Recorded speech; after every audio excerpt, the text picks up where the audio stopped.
Te, gusto ko sana mag-welding. Gaano ba katagal bago matuto?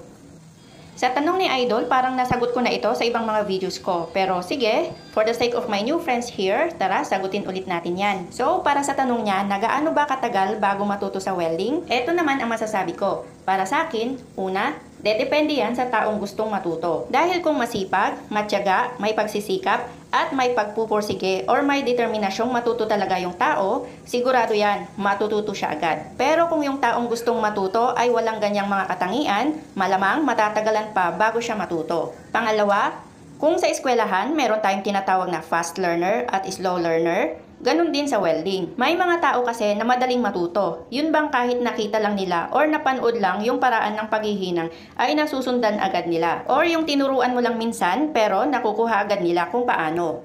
At meron din namang gustong matuto pero hirap talaga turuan. Yun bang maiinis or sasakit na muna ang ulo mo kakaturo bago sila makasunod? Kaya imbes na yung tinuturuan ang magtsatsaga at magpapasensya sa kanyang training, kabaligtaran ang nangyayari sa nagtuturo.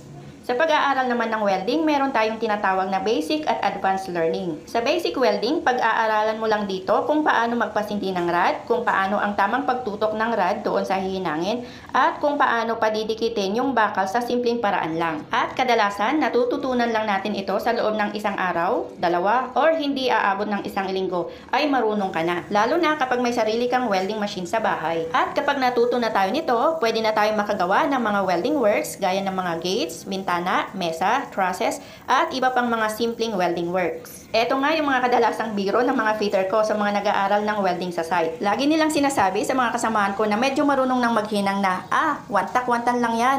Basta dumikit, okay na, welder ka na. At ang bansag na tawag sa kanila ay welderitoy. Yung advanced learning naman sa welding, ito yung medyo matagal-tagal na pag-aaralan. It takes time bago tayo masabing magaling na welder. Kaya nga yung iba, pumapasok pa sila sa mga training school para matuto ng mga basic sa advanced welding. Dito kasi, pinag-aaralan nila yung tamang paghinang mula sa root pass, filling, hanggang sa capping ng welding sa tubo or bakal. At syempre, pinag-aaralan din nila yung mga basic positions and procedures sa welding.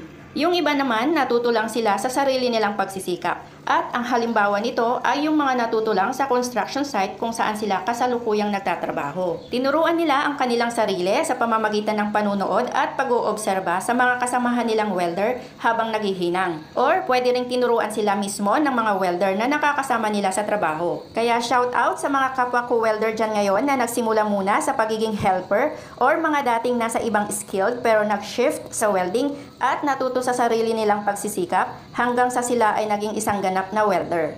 Kapag natuto na tayo sa advanced welding, minsan